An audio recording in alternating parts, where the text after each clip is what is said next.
a eu 3 jeunes qui sont arrivés en situation de handicap et qui n'ont pas été, quand ils sont arrivés au CFI, ça n'a pas été présenté, ils n'ont pas été présentés avec leur reconnaissance de travailleurs handicapés. Et donc on l'a su au cours du premier trimestre. Et là on s'est dit, on ne peut pas accueillir des jeunes chez nous avec cette reconnaissance-là sans pouvoir mettre en place quelque chose pour les accompagner dans l'objectif qu'ils obtiennent leur diplôme et après qu'ils puissent s'insérer dans la vie professionnelle. Rapidement, on a souhaité se réunir entre nous. Alors au début, il y avait le médecin, l'infirmière, l'assistante sociale, Sophie. Et en fait, ensemble, on s'est organisé quelques réunions, déjà en essayant de répertorier les jeunes qui étaient en difficulté en plus de ces 3-là et en se disant qu'est-ce qu'on peut faire pour les accompagner au mieux.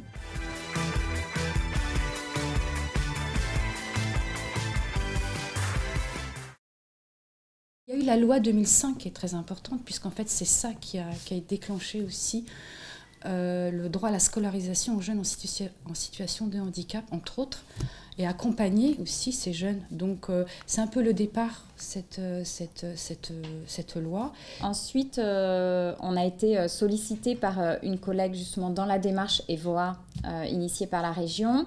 Et la direction, sur plusieurs thèmes, a choisi le thème du handicap. Le fait d'être inscrit sur le projet EVOA a permis de formaliser, en fait ça c'est très important, la mission handicap.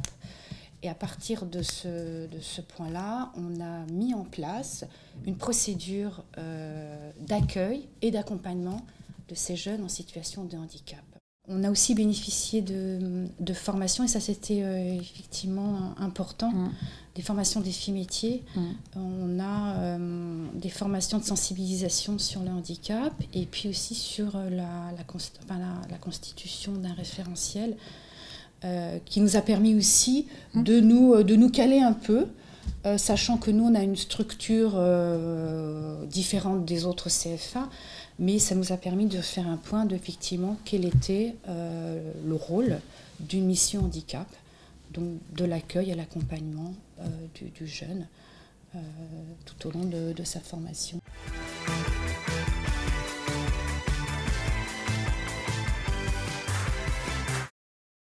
Ce qui a permis aujourd'hui vraiment l'existence et la reconnaissance, c'est en fait la légitimité par la direction.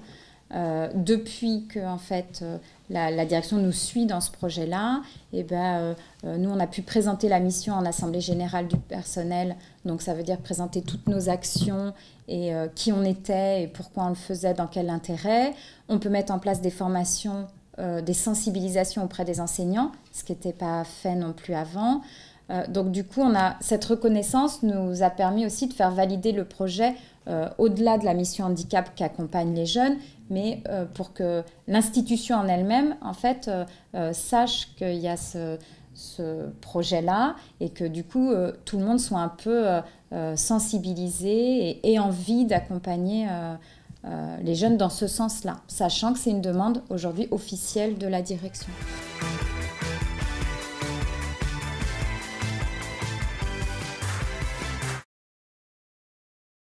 La mission handicap est constituée avec donc le médecin scolaire, une infirmière scolaire, une assistante sociale scolaire.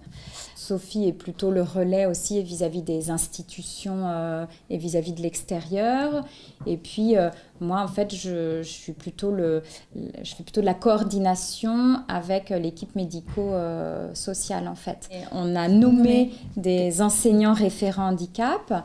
Donc on a 5 groupes de formation dans l'ensemble du CFI. Donc c'est une personne, un enseignant référent sur ces 5 groupes, donc 5 enseignants référents et qu'on rencontre régulièrement puisqu'ils ne font pas partie à part entière de la mission handicap, mais en même temps c'est vraiment nos relais au quotidien. Ils sont dégagés sur un quota d'heures de 25 heures en fait, avec donc une partie d'heures de réunion et normalement il y a 13 heures de suivi. Le rôle de l'enseignant, c'est d'aller vers le jeune repéré pour savoir exactement quelles sont ses difficultés. Et puis pour ceux qui ont déjà été repérés dès le début d'année, nous, on établit un document qui s'appelle un projet d'accompagnement personnalisé avec des aménagements qui sont précisés. Et là, c'est de vérifier que ce projet soit bien mis en place, quelles difficultés il y a dans certains cours. On a des fois des enseignants qui sont réticents à donner du temps complémentaire à un élève, à prendre en compte le handicap de l'élève. Et donc, c'est essayer de soulever ça. Alors, ça ne veut pas dire le résoudre tout de suite, mais ça veut dire au moins qu'on puisse en parler après ensemble.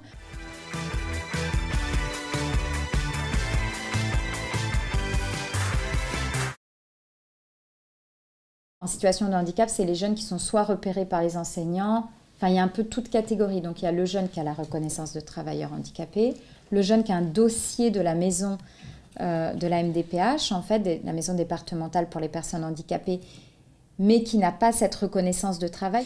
Et puis on a aussi tous ces jeunes qui des fois vont avoir des aménagements de fin d'année pour les examens, mais qui n'ont pas, besoin de dossier auprès de la MDPH pour ça. Mais il y aura quand même un aménagement à faire en fin d'année de demande pour les examens.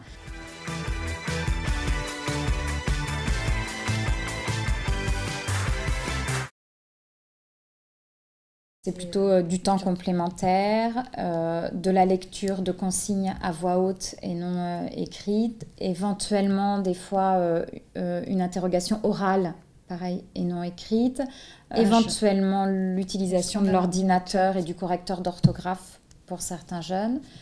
On a eu quelques jeunes qui avaient des petits soucis physiques, donc dans ces cas-là, c'est plutôt le poste de travail qui est aménagé, mais pareil, ce sont des aménagements simples, hein. Enfin, nous, pour l'instant, ce qu'on dit, c'est une prise en compte de la difficulté, mais avec un aménagement simple. Des fois, il y a peut-être des accompagnements qu'on ne pourra pas faire au CFI parce qu'en plus, on est dans des métiers industriels et il y a certains aménagements qu'on ne pourra pas proposer.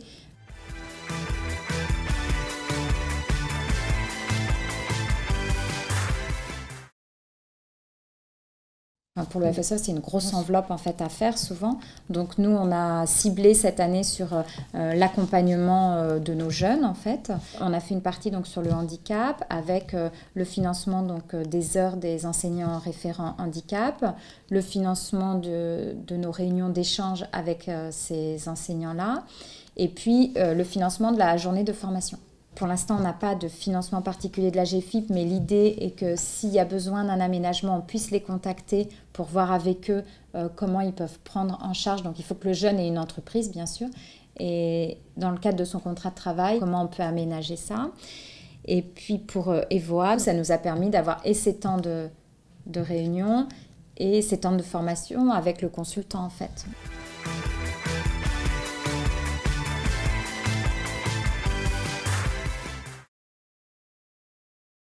On a donc de la formation avec cette formation autour des troubles 10 qui va durer une journée avec des médecins orthophonistes et des enseignants pour avoir les petits outils, les petits trucs et astuces pour aider nos propres enseignants à nous.